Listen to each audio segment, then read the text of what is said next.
I chose the Kansas State Masters of Agribusiness program for two reasons. The first is program flexibility. I wanted to be able to go to school while maintaining a full-time job. The second is that it's agriculturally focused. I intend on staying in the agriculture industry long-term, and this program complements that with a faculty and staff that know and understand my long-term objectives.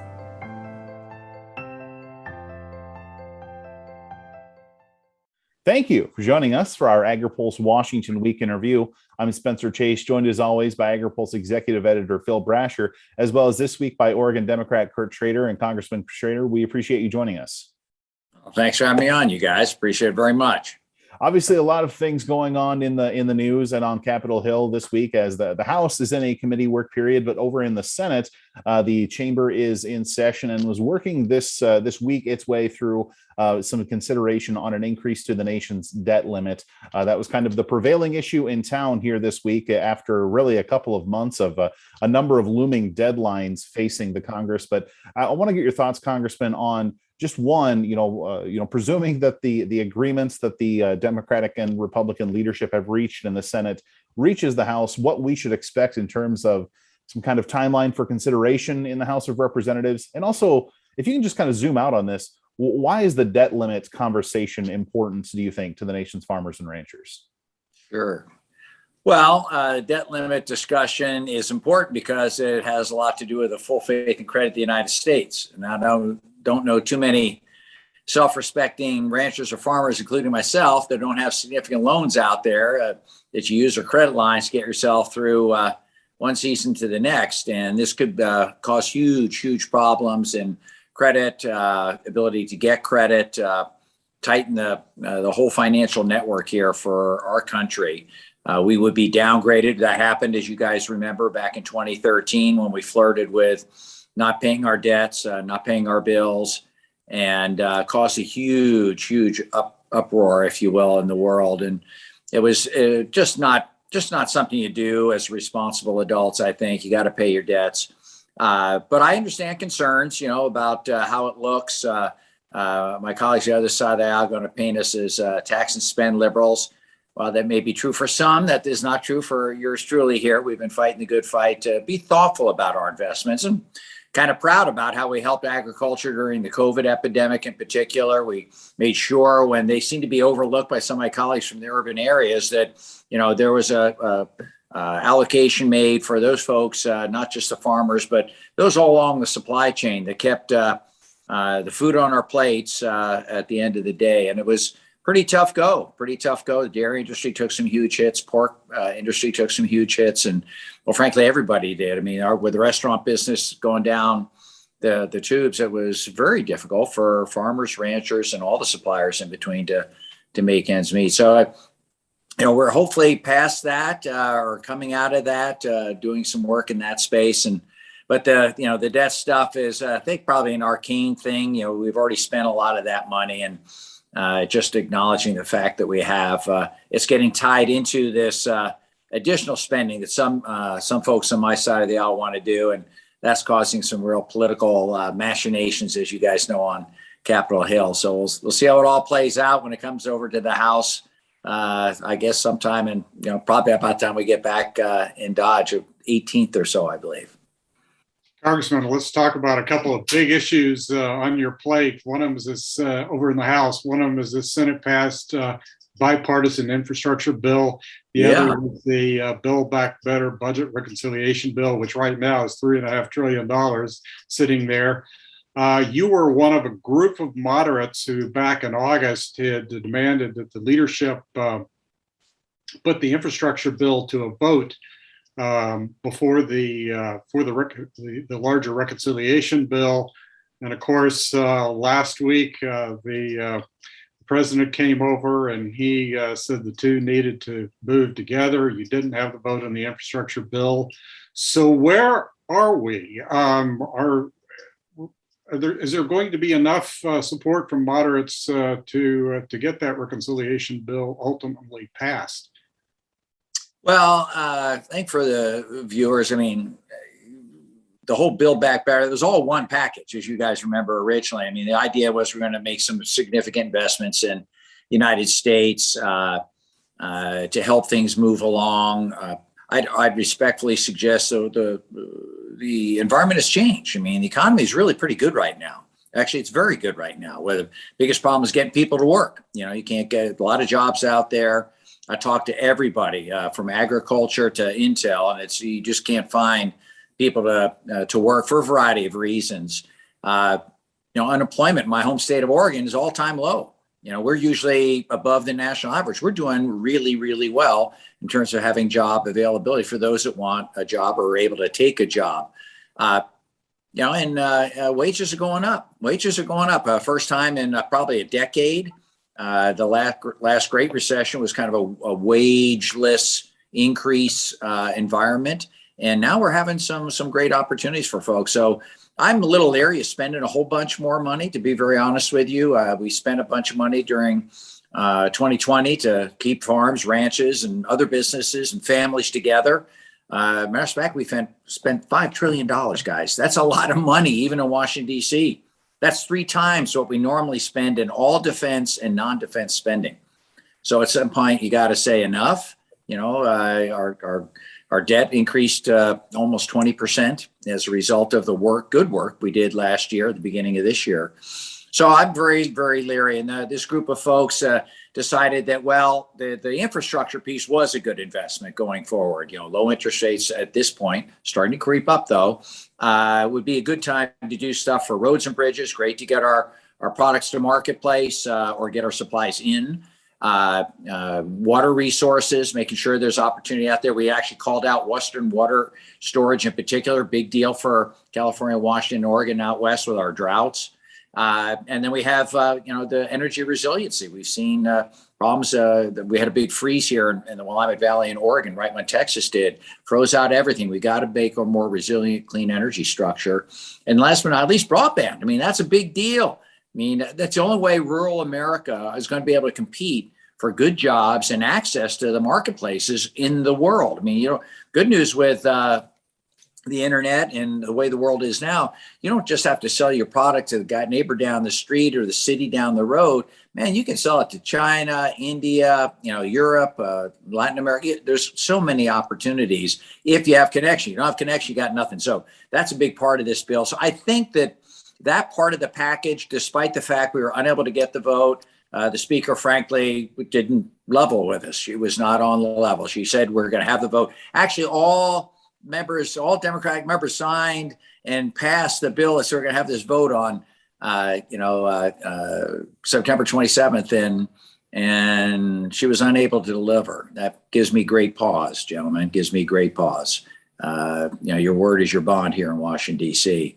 But going forward, this group of 9 that are more moderate, more forward-thinking Democrats, quite frankly, trying to get a deal done, make sure that we respect our folks across the aisle that also voted for this bipartisan infrastructure package. I mean, the Senate, they got 19 Republicans, all the Democrats. Why the heck is the Speaker of the House afraid to bring this bill to the floor? I have no idea. I don't get it. That makes no sense to me. This is a win. And it's a way to celebrate in this country that, we're one country. Yeah, we have partisan differences. But when it comes to, meat, potatoes, infrastructure projects, we're one country. And I think this is an opportunity that, she's frittered away, quite honestly. It's a shame. Caught up in this other partisan exercise that may or may not have legs going forward. We'll see. I think the infrastructure package is a pretty good shape, Bill. I don't know about the reconciliation right now. I find it a little amusing where the White House and congressional leaders are negotiating amongst themselves. I think you might want to talk to us, and you might want to talk to Republicans. You might want to talk to Senators Manchin and Sinema. I think they're going to have a lot to say about what this is all about and if this actually occurs. Well, could you support a reconciliation bill that's cut to $1.5 trillion to $2 trillion, which is the number that's being sort of bandied about now? That's a little high. I've not heard Manchin or Sinema talk about numbers that high. And for me, if we go there, I'm more in the 1 range, and it would have to be fully paid for. No gimmicks where we're funding something for part of the year and then hopefully, guilt will keep us funding it, even though it adds to the debt and deficit, and that it's targeted to those that need it. I mean, There's a lot of this stuff that we're doing right now. Last year, we had to take care of everybody. Now, well, for some folks have done quite well during COVID. Gosh, if you're in the construction industry, really good. You're in the restaurant industry, not so good. So let's target it to those that really need the help. And that's not been done in any of the versions that I've seen of the rest of this reconciliation bill. So I would need to see it pretty well targeted for me to feel good about spending taxpayer money. And frankly, we've got other priorities. If we raise revenues, and I'm not against raising some revenues, frankly, the well-to-do have done very good. I think they need to pay their fair share, but let's not do it on the backs of farmers, with capital gains taxes, estate taxes, those types of things. Let's be smart about this going forward. So I think there's a lot to discuss. I don't see this happening anytime soon. This part of the package may take months yet to go. That's why I think it's so important to get a win. Let's get going on the infrastructure package. 2 million jobs could be going right now. And again, all the benefits across the marketplace, particularly for agriculture, to be just absolutely a game changer and a huge win for our country, helping us be very competitive coming out of this COVID epidemic. You've been interested and involved in the climate policy, particularly on the clean energy side and some others. As you know, there's more than $90 billion in agriculture provisions that would be in this bill in the size that it is now, including $28 billion for conservation programs. Do you think those should survive intact? Will they? Are they going to be cut significantly if anything's going to pass?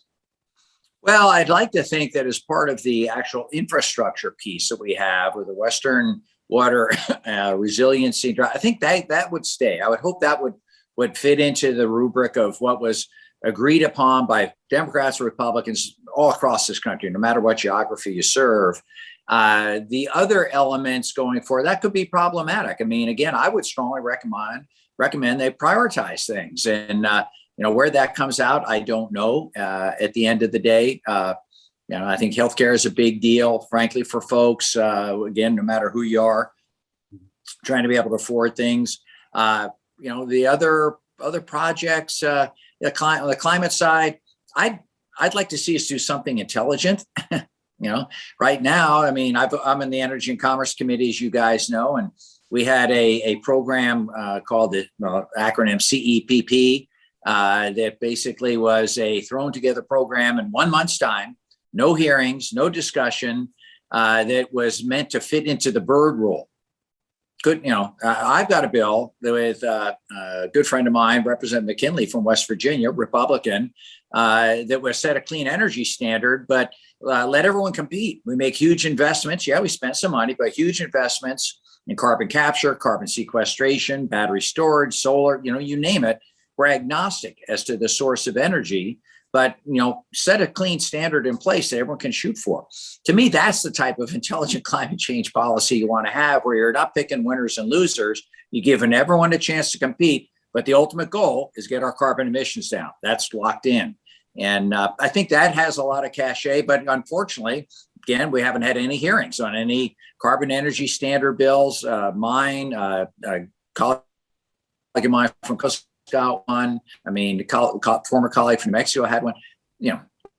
We're trying to cram all this stuff into a box that it doesn't really fit in. And we need to have, I think, a much more thoughtful discourse on this. Climate change is too important, especially out west here. I mean, as I said, gosh, we had the horrible fires that devastated my district in the Mid-Willamette Valley, which does usually get fires. That's a Southern and Eastern Oregon thing. We had an ice storm. I alluded to that before, like in Texas. I mean, we'd never, if ever, had that in my lifetime. Frankly, people older than me that have been around a little longer, not happened. And then we had these heat domes that just burned our berry crops. It was startling to see that. We're able to get some disaster aid for agriculture in the recent CR, as you guys know, and we modified it so that it would help these berry growers that don't fit into the boxes of a lot of the commodity crops down south and in the Midwest. So we've been working it pretty hard, guys. Well, Congressman, I want to wrap up quickly just discussing another issue kind of separate from all of this, but at the same time, a little bit related, because on the immigration front, we saw the Senate parliamentarian make a ruling that that was not a policy that would be entertained within the Senate through this reconciliation process. We've seen the House act on the Farm Workforce Modernization Act, but that's a bill that doesn't appear to be getting a lot of momentum on the other side of Capitol Hill. So for those people in the country and in agriculture specifically, very interested in the concept of immigration reform and a stable workforce, where do we go from here, given the current legislative realities that Capitol Hill is facing? Well, it's a shame that it was ruled out of order on the reconciliation bill. If there's one thing that I did appreciate and thought was long overdue, is some sort of thoughtful reform of our immigration policy. I think most farmers across the country are in desperate need of workforce. As I said, there are tons of jobs out there, and agriculture is no exception. Hard to get Americans to do the tough work in the fields and the packing sheds and all this stuff. And on my little farm here in Canby, Oregon, it's been tough to get labor consistently. And so I think, again, that's something that could be a unifying force. Some people try and get it into an ideological battle. I think that's wrong. This is the land of opportunity. A lot of our parents and grandparents came here with the eye to, become American citizens and live in the American dream. There are a lot of folks here that came here through no fault of their own, that should have a right to stay here. I'm a big fan of the Farm Worker Modernization Act as a way to break through some of that. It's a great win for farmers, streamlines the H-2A program. We have such problems with that here in Oregon. Other states, maybe not as bad, but it's a huge problem in our state. So it'd be nice to streamline that, put some certainty into the big investments farmers make to have an immigrant workforce and a path to citizenship or at least legal residence for these folks. I mean, I don't see why that's bad. They're going to pay taxes. They'll pay their own way. I think some folks build it as a welfare situation. Not at all. They're paying taxes, man, just like every one of us. And oftentimes they don't see a lot of the benefits, the Social Security, Medicare, that we do at the end of the day. So I hope there's a path forward for that. We passed the Farm Worker Modernization Act last Congress, and then again early this year, as you guys know. You're correct, it has not gotten a lot of traction, but as you have pointed out, there's been a lot of distractions over the last 6 months that I think have kind of cut the oxygen out of the room. Myself and others will be pushing that big time, I think, as we get through this whole discussion on infrastructure, reconciliation, end of the year, all that stuff. Then I think that's time to really start pushing this bill again. We have I think a great opportunity. It's bipartisan bill from the House. I think 30 some Republicans at least, despite some pushback by the leaderships. And we should get new leadership, guys. That's my thing. I mean, geez, the leadership keeps dividing us. How are we going to be successful in Congress when our own leaders don't bring us together to common goals and common situations to bring this country forward? That to me is where we need to be. And it's been a big problem, guys, been a big problem. So that's why problem solvers like myself and moderates on both sides of the aisle, I think, are the big game changer folks here in the United States Congress. We're sticking our necks out a little bit here. As you've seen this year, we're tired of the rank partisanship, all the messaging bills. America wants us to get stuff done. And I think our farmers and ranchers in particular really need our help right now. We should be delivering. Well, for all the ground that we've covered in this interview, probably a lot more that we could cover, but out of respect for your time and our viewers' time as well, I think we're going to call it good for here. But Congressman Schrader, we appreciate you joining us. Thank you guys very much. Great opportunity. For Congressman Kurt Schrader and Phil Brasher, I'm Spencer Chase. Have a good one.